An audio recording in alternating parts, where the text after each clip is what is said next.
لقاء الله أحب الله لقاءه ومن كره لقاء الله كره الله لقاءه.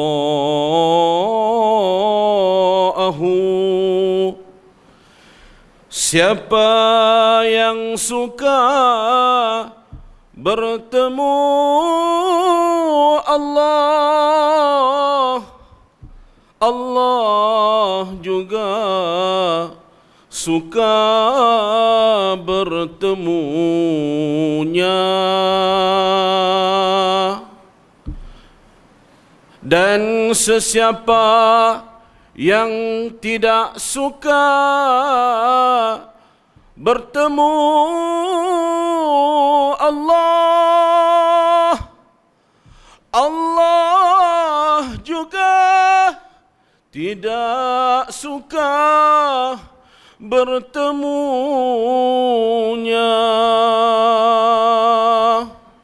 Hadis riwayat Bukhari dan Muslim, hadis sahih.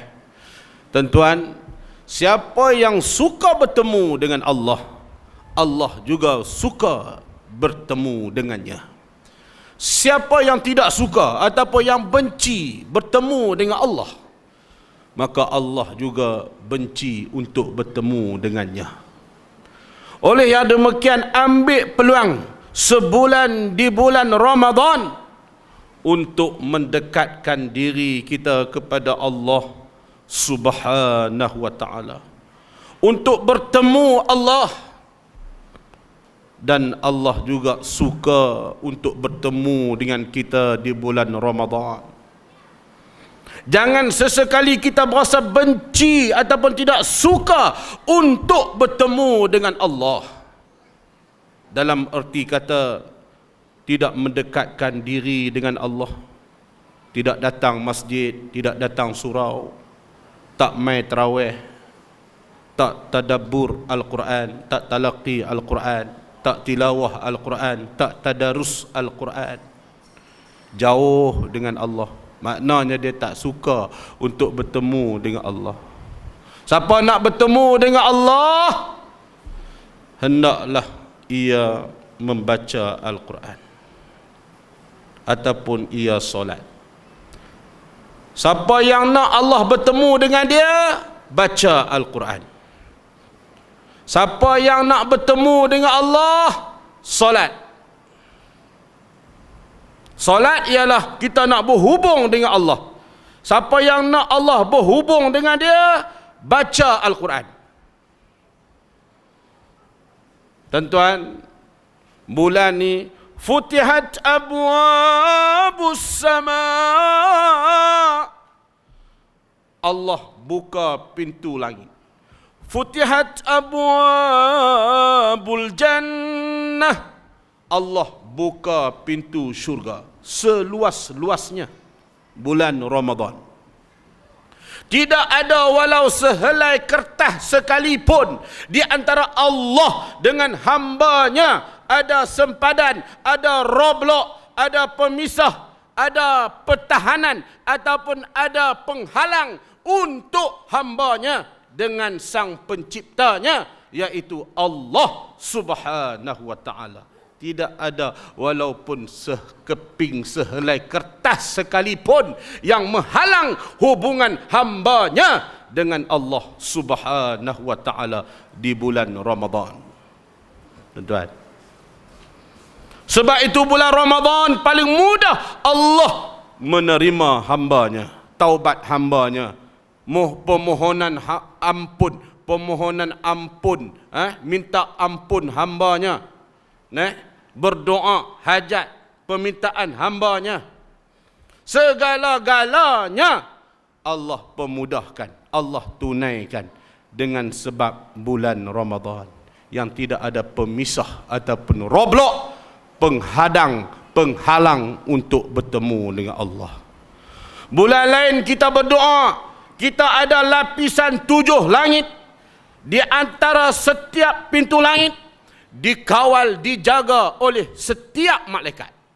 Langit yang pertama, malaikat pertama jaga. Langit yang kedua, malaikat yang kedua jaga. Langit yang ketiga, malaikat yang ketiga jaga. Sampailah langit yang ke-7. Semua pintu-pintu langit dikawal, dipelihara, dijaga oleh para malaikat.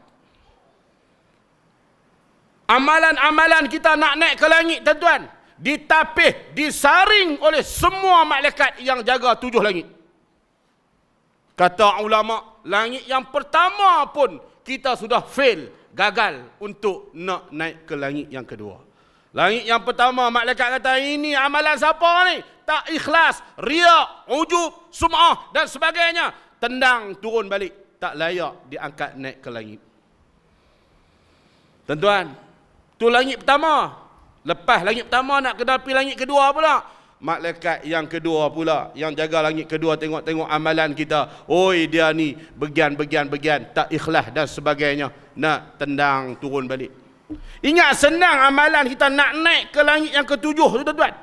Maknanya roblok yang sangat banyak. Macam kita lah, saya Perak nak main langkah Pulau Pinang. Pulau Pinang nak langkah main Kedah. Masya Allah, 3 lapis roblok. Susah lah. Mujur tak apa susah. Polis kena bulan Ramadan ni banyak bagus-bagus. Nah, mereka pun tak apa kisah sangat. Tengok muka ustaz kot. Dah, jalan. Tuan-tuan cuba bayang tengok. Amalan kita hak sebelum ni, adakah Allah terima? Adakah layak naik ke langit? Wallahu a'lam. Kita pun tak pasti, kita pun tak tahu. Kita pun tak berapa nak yakin, tuan-tuan. Tapi bulan Ramadan, seluruh amalan hambanya terus diangkat naik ke langit. Tuan-tuan.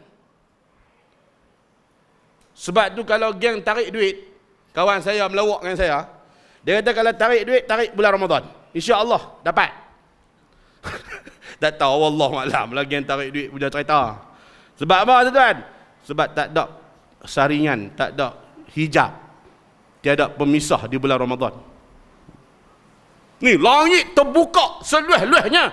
Pintu syurga dibuka seluas-luasnya. Tuan-tuan, malam Lailatul Qadar, malaikat turun penuh di atas muka bumi Allah ini untuk mengaminkan segala permintaan hambanya, segala permintaan manusia, insan. Malaikat turun, semua turun. Dan malaikat pacak bendera hijau di atas Kaabah. Tuan-tuan ingat saya cerita bohong ni. Malaikat turun pacak bendera hijau di atas Kaabah, disebut dalam kitab Tanbihul Ghafilin dan juga dalam kitab Al-Jauharul Mauhub wa Munabbihatul Qulub. Para malaikat bertanya kepada malaikat Jibril, wahai malaikat Jibril, apakah malam ini? Malaikat Jibril kata, malam ini malam Lailatul Qadar.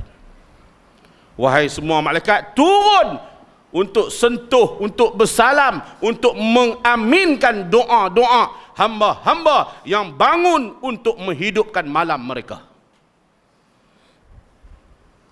Lalu ditanya malaikat Jibril, malam ini semuakah permintaan hamba Allah diterima oleh Allah? Malaikat Jibril kata, ya. Siapa yang minta malam ni, Allah tunai permintaannya. Siapa yang berdoa, Allah tunai doa dia. Siapa yang minta ampun, Allah ampun dosa dia. Siapa yang bertaubat, Allah terima taubat dia. Kata malaikat yang lain, wahai malaikat Jibril, ada tak manusia yang Allah tak terima dia?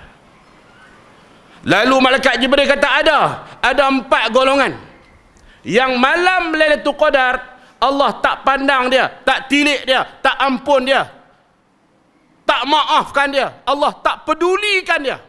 Walaupun malam itu malam Lailatul Qadar, semua manusia yang lain Allah pandang, Allah tilik, Allah ampun, Allah tunai permintaan mereka.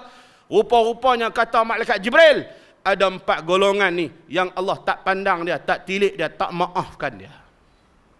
Disebut dalam kitab Al-Jauharul Mauhub wa Munabbihatul Qulub, dan di dalam kitab Tanbihul Ghafilin, dalam bab puasa. Siapakah 4 golongan tersebut? Sebelum tu saya nak bagi tahu dulu.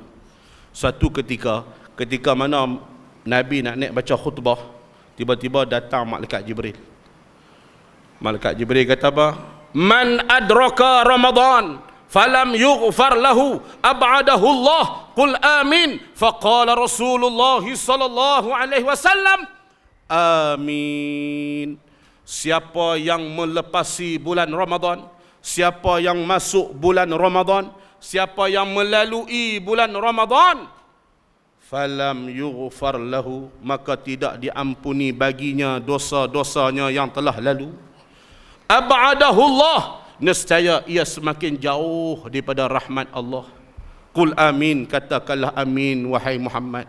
Maka Nabi mengaminkan doa malaikat Jibril. Amin.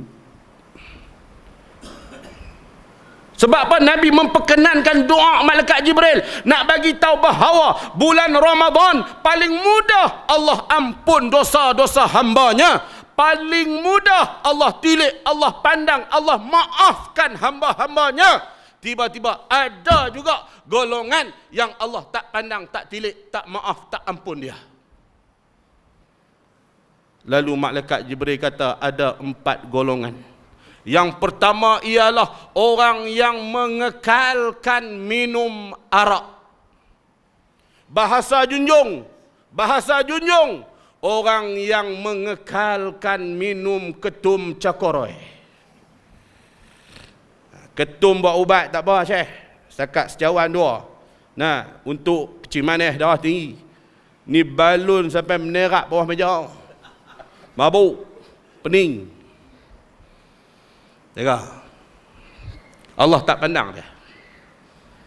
Yang kedua ialah orang yang menderhaka kepada kedua ibu bapa. Jaga. Nah, sebab tu tuan-tuan, kita kena ada connection, kontak dengan mak ayah kita. Balik kampung, pergi jumpa mak ayah ni sepenuh bulan Ramadan ni. Bulan ni bulan Lailatul Qadar ni. Cik ada buat salah, buat silap apa ada tak dengan mak ayah? Mak ayah tak ada apa, semua okey, kosong-kosong. Mak halal, mak redha semua, tak ada apa. Tak apa. Kita duk bimbang tuan-tuan, di dalam lubuk hati kedua ibu bapa kita ada satu perasaan kecil hati kat kita. Yang tu kita takut. Ada mereka terkilan dengan sikap kita. Kita tak tahu, kita ingat mereka suka kat kita. Jaga tuan-tuan. Mak bapa yang terkilan dengan anak dia, anak ini dikira anak derhaka. Tu dia. Habis tu nak buat macam mana? Minta ampun, minta maaf, minta hak adalah hati ni kosong-kosong. Nah, redha, jangan simpan dalam hati semua. Tu dia sampai tahap tu tuan-tuan. Dan mak bapak pula jangan ada sikap yang mendendami anak-anak dia. Jangan. Sentiasa meredai anak-anaknya. Ni kadang-kadang dah anak minta ampun, minta maaf, mak bapak tak maaf. Ni pun satu haru juga. Kadang-kadang anak tu sendiri tak mau minta maaf. Mak bapak okey dah, anak pula bertegak. Kadang-kadang anak okey dah, mak bapak pula bertegak. Jadi dua-dua ini main peranan. Tapi walau bagaimanapun anak tetap kena mengalah kerana kamu adalah anaknya. Redha Rabbi fi ridhal walid. Redha Allah atas pada kedua ibu bapa. Redha Allah pada redha kedua ibu bapa. Wa sukhtur Rabbi fi sukhtul walid. Dan murka Allah pada kemurkaan kedua ibu bapa. Ingat tuan-tuan, pentingnya peranan kita dengan mak bapa. Kalau mak bapak redha, Allah pun redha. Kalau mak bapak murka kat kita, tak suka kat kita, Allah pun tak suka. Anak tetap kena mengalah. Walau bagaimana cara sekalipun, anak tetap kena mengalah. Ingat. Kami mak bapak tak ada dah ustaz, mati dah. Pi ziarah kubur. Pergi ziarah kubur bagi salam, Assalamualaikum ya ibu dan ayahku. Kata itu tak apa. Nah, ni Cik Mai ni nak bagi tahu ni bulan Ramadan. Mak bapak duduk dalam kubur kata apa, aku pun tahu. Tunggu duduk lari balik. Bagi tahu kat mak bapak yang ada di alam barzah sana ni, Cik Mai ni. Cik Mai sedekah apa dia? Fatihah, Qul huwallah, Yasin, tahlil dekat mak ayah. Nah, mak ayah pun sonok di alam barzah sana. Ada orang kata tak sampai, biar pergi kat dia. Dia gila. Nah. Sampai semua amalan. Kalau tak sampai buat apa? Kita lalu depan kubur, kita bagi salam. Tuan-tuan ingat apa? Lalu depan kubur ni kena bagi salam. Nabi suruh. Assalamualaikum ya ahlal diyar. Assalamualaikum ya ahlal kubur. Kena bagi salam. Mereka dengar ke? Dengar ke? Tidak bagi salam apa? Sebab itu, orang yang berada di alam barzah sana, mak ayah kita tahu kita mai ziarah dia. Nah, doa dekat mak ayah. Ingat yang kedua. Yang ketiga, malaikat Jibril kata, ialah orang yang memutuskan silaturahim. Putus hubungan silaturahim. Allah tak pandang dia, Allah tak maaf dia, Allah tak ampun dia, Allah tak tilik pun dia di malam Lailatul Qadar. Putus satu rahim ialah putus hubungan di antara adik-beradik ataupun saudara se-Islam. Putus hubungan dengan adik-beradik, berabut atau pusaka. Nah, tak cakap, tak tegur, tak balik ziarah. Raya tak balik, kenduri tak balik, tak pernah ambil tahu dah. Sehingga kan Piramli buat cerita, buat filem. 3 Abdul, berabut atau pusaka. Piramli kata apa? Ini tidak adil. Abang dia kata adil kan rumah ni milik hang. Tak puas hati apa semua, bincang tak puas hati. Last sekali dia kata apa? Baiklah, mulai hari ini kita bertiga putus saudara. Tak tengok ke Mak Piramli? Tuan-tuan, pengajaran dia apa dia? Piramli nak bagi tahu pada kita, jangan sampai putus saudara. Itu pengajaran dia. Hatta tanah, bendang, kelapa sawit, tuan-tuan. Nah, rumah, kereta. Bukan boleh buat balik dalam kubur, tuan-tuan. Kita nak buat balik apa dia? Amalan kita. Nak buat balik pahala. Bukan nak buat balik putus hubungan satu rahim di alam barzah. Nak bertemu dengan Allah. Nak bertemu dengan malaikat. Tak, tuan-tuan. Biar apilah dia nak makan. Tak adil kan kita kata tak adil. Dia ambil banyak, kita ambil sikit lah apa semua. Mak ayah bagi kat dia lebih, kat kami bagi kurang. Macam-macam lah, tak puas hati. Biar api lah. Janji kita ada. Apa yang kita ada tu syukur, alhamdulillah. Cukup makan, cukup pakai, cukup minum. Nak cukup, alhamdulillah. Biar api lah. Halal, redha kat dia lah. Kita dapat pahala, dia pun tak sakit hati, kita pun tak sakit hati, tenang fikiran. Mati bertemu dengan Allah, senang. Malam Lailatul Qadar, kita layak untuk mendapat Lailatul Qadar, insya-Allah. Takbir. Buat apa nak sabut-sabut? Sebab tak kenal kat ustaz. Kenal ustaz tahu. Memang dia cakap memang sedap. Ujian tu dahsyat tu. Tapi siapa yang boleh menghadapi ujian tersebut, dia redha, dia halai, dia tak dendam, dia tak dengki, insya-Allah tuan-tuan, syurga tempat dia. Ingat, jangan putus hubungan silaturahim. Yang ketiga, begitu juga dalam bab parti, bab politik sekalipun, jangan putus. Kita dah bermusuhan, bertelingkah 60 tahun lamanya. Akhirnya dalam suatu pertemuan yang hebat di PWTC, mengalir air mataku yang tak pernah mengalir dengan mereka. Geram ada, nak keluar air mata tak ada. Tapi keluar air mata pada hari tersebut dengan sebab apa dia? Iaitu penyatuan orang Melayu, orang Islam.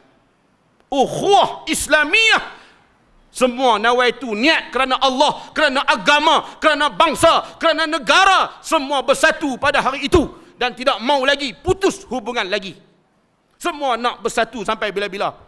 Tiba-tiba sedikit ujian yang Allah Ta'ala uji kita bau-bau ini. Kita nak putus pula. Oh, jangan. Jangan, tuan-tuan. Wala tafarraqu. Jangan kamu bercerai-berai. Wa'tasimu bihablillahi jami'an wala tafarraqu. Tu imam baca tadi. Dan berpegang teguhlah pada tali agama Allah, Islam. Jangan kamu bercerai-berai. Jangan cerai-berai. Kalau kita bercerai-berai, tuan-tuan, apa berlaku? Tengok, tuan-tuan, hari ini, nah, walaupun kita masih ada kekuatan, orang Melayu, orang Islam, betapa biadab dan kurang ajar, puak-puak mata sepek, tak guna. Geram aku. Tuan-tuan tengok bagaimana mereka telah memukul orang Melayu. Lebam belakang. Dan tak cukup dengan itu, mereka menghina orang Melayu kita dengan mengatakan satu perkataan yang cukup biadab dan kurang ajar. Iaitulah perkataan, dia kata apa?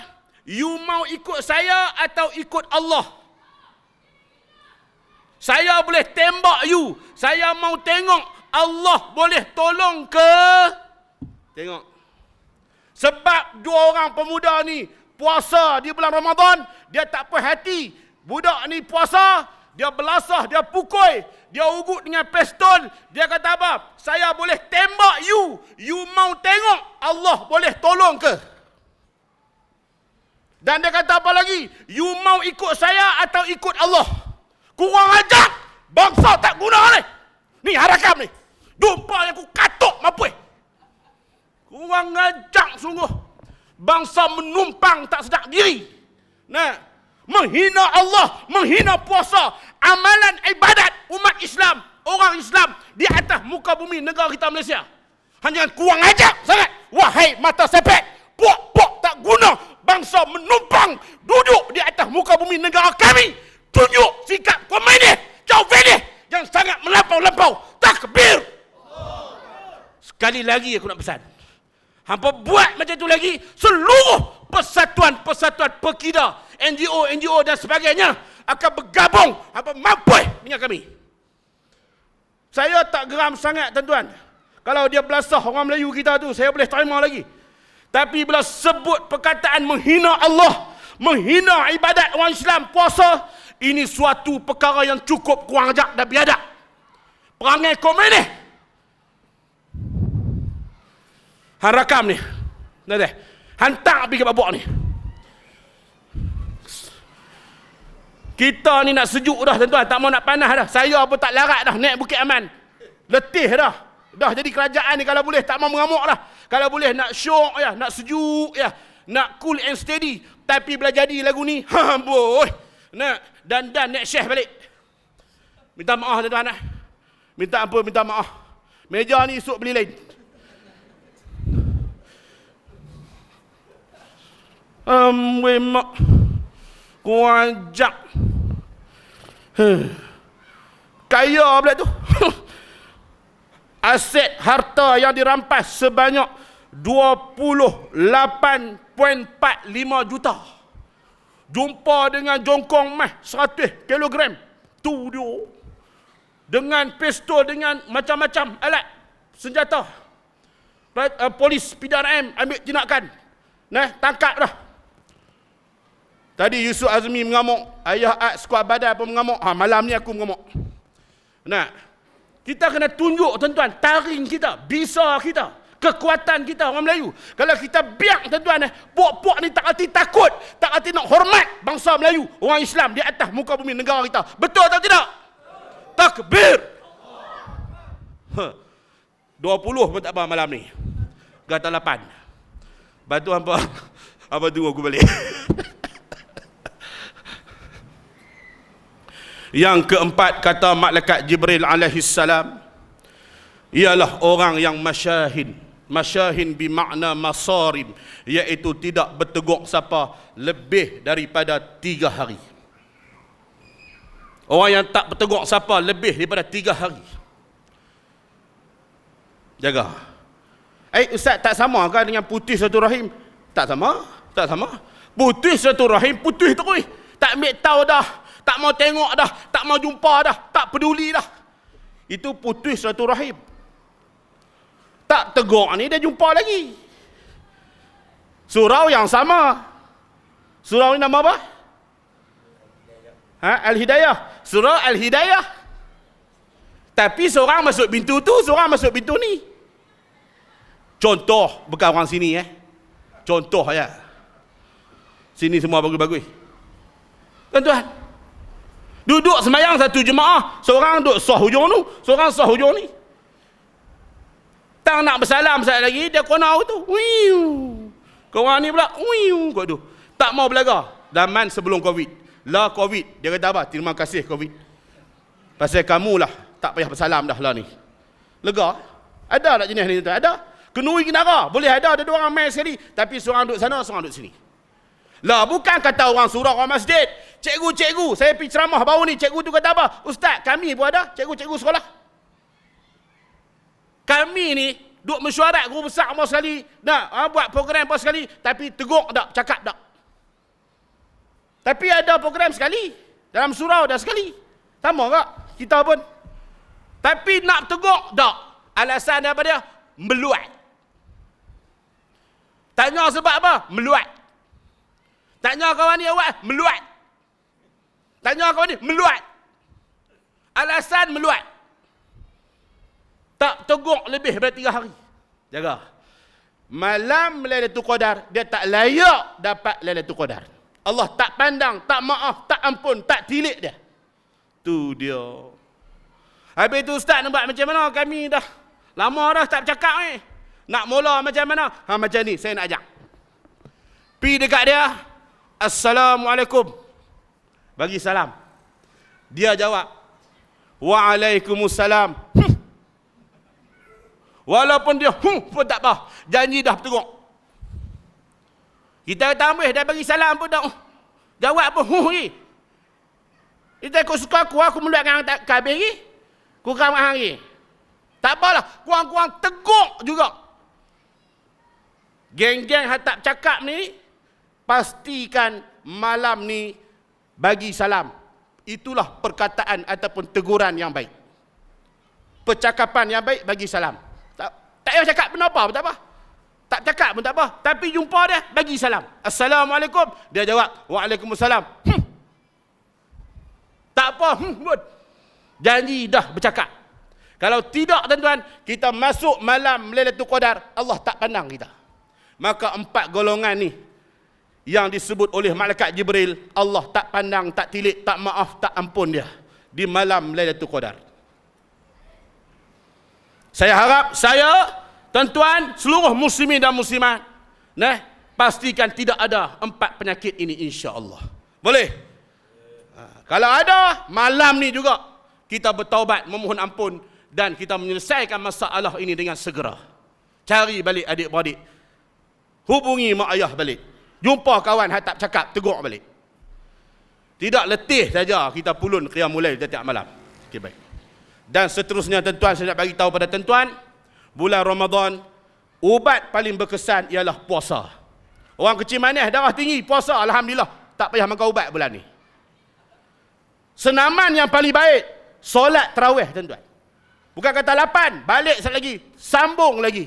Buat lagi tuan-tuan, habis beri cukup 20. Tak perlu dah kita kayuh basikal berjoging dah.